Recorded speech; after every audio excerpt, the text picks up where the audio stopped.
Welcome to another video of this course.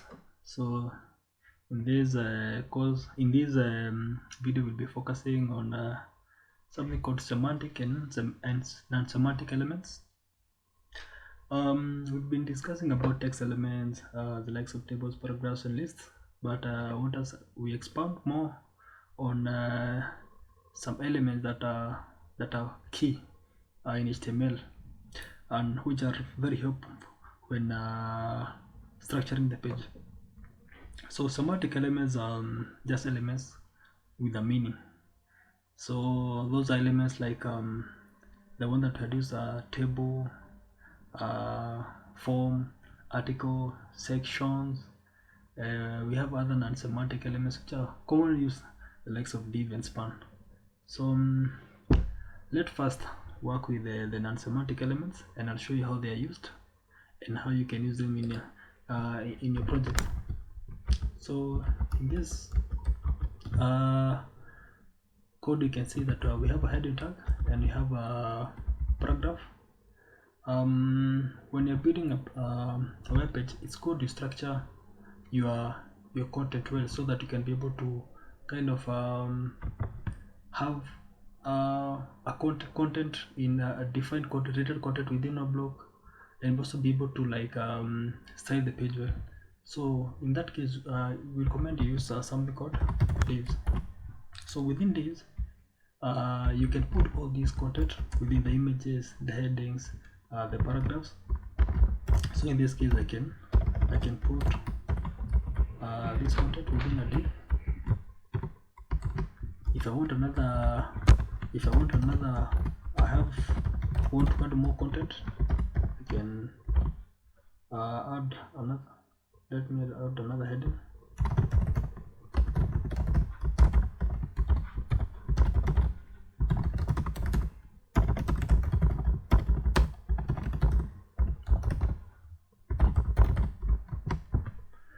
Let me reload the page. We see what it looks like. So these two are each are in their own divs. They are in their own blocks. And the good thing with the divs, when you're using CSS, you can be able to style each block, each div block separate. Let's just do a sample. Let me just show you. Let's add a background of blue, and in this case we add a background of red. Let us flip the page. Exactly. You can see for the first div block, it has a different color compared with the other div block. So using divs is very important in helping you to structure your content well. Now the divs and span are what we call as non-semantic elements. They are not specific. They don't have a meaning. They are more generic, and as much as they're helpful, there are other semantic elements that could work better than the divs. So in this section we had mentioned there are some semantic elements like form, table, article, and in this image you can see how a sample web page where content is structured with those semantic elements. In this case we have a header.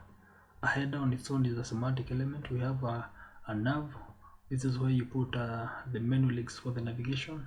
We have the nav element. This is the section element where maybe you put content specific there. Maybe we may have images, may have a text block there. We have a section element, we have an article element, we have an aside element, which looks like the sidebar, and we have the footer element. So we'll create a sample page like this one using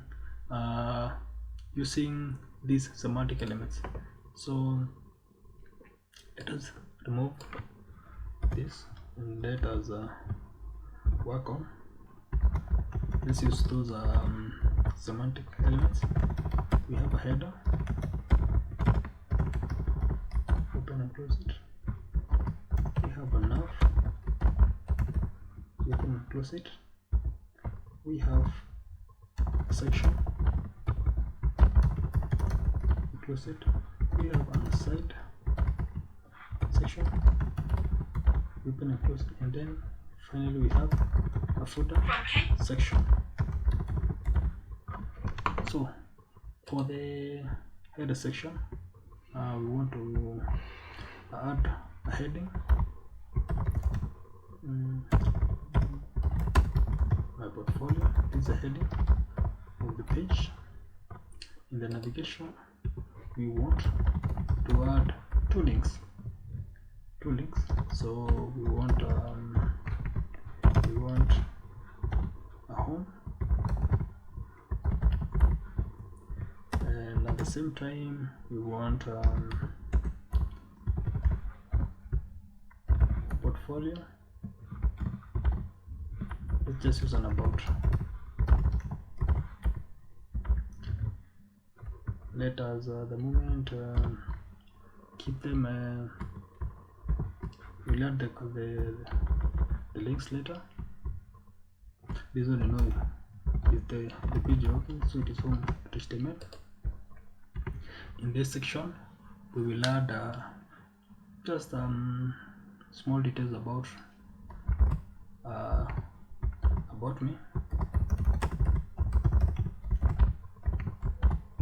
I put a subtitle for my name. I also add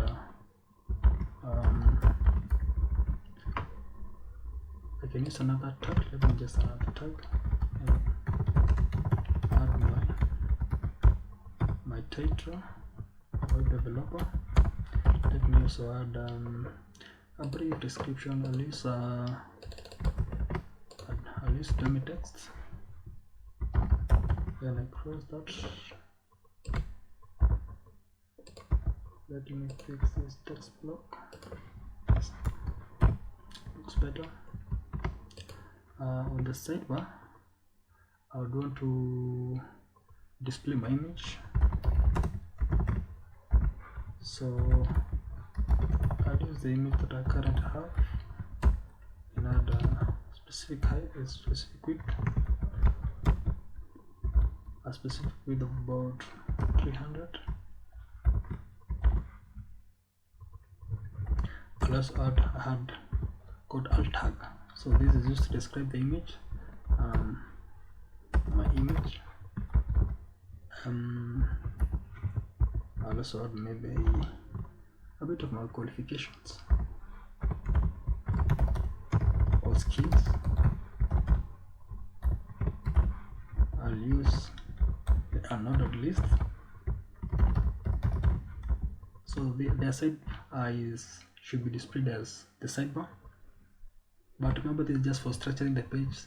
The way the content appears, we'll do that with CSS. But for now, we'll focus on the HTML part. So let me add my skills. Let me just copy paste this. Then I'll add my skills. HTML, stroke, CSS, JavaScript, PHP, Python, and marketing.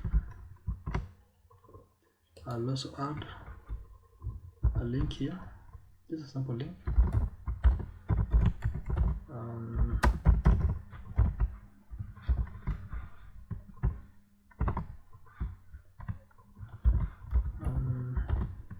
The hash, it's just a dummy. It's not clickable. The hash there's no destination, so when you click it, will not take to another page. Contact me or work with me, and then this part I'll have the copyright 2022. Let us load the page and see what it looks like. Yeah, that's what the page looks like.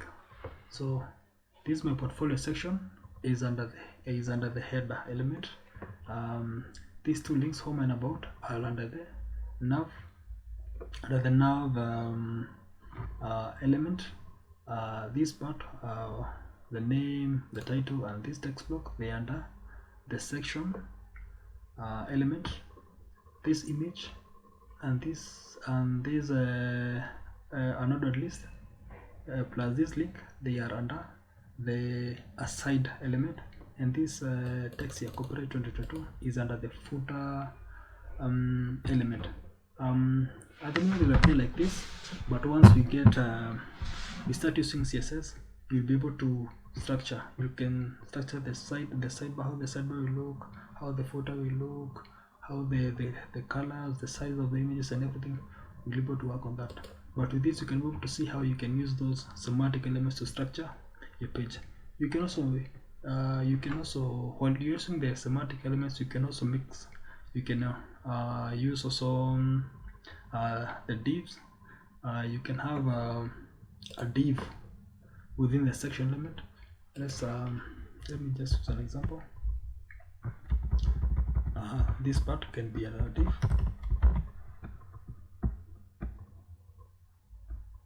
You can have the two headings be under a div. So the div is within the section element. We can have another div for the paragraph, for this text block. You might not see any change, but if you try to style it a bit, let me just style it a bit, you see the difference. Just as I had shown with the previous example. In this case, put a background of a grayish background. Let me just copy paste, but I'll change background. In this case, I want to make it a bit dark. You can see the difference. This one, this div has a lighter background, and this one has a bit of a darker background. So the divs are also key, and you can use them with the semantic elements. So that is for now. In the next section, we look into some other HTML elements, and also we start working on our portfolio project that we'll be using. We'll continue improving as you go on with this course. Thank you.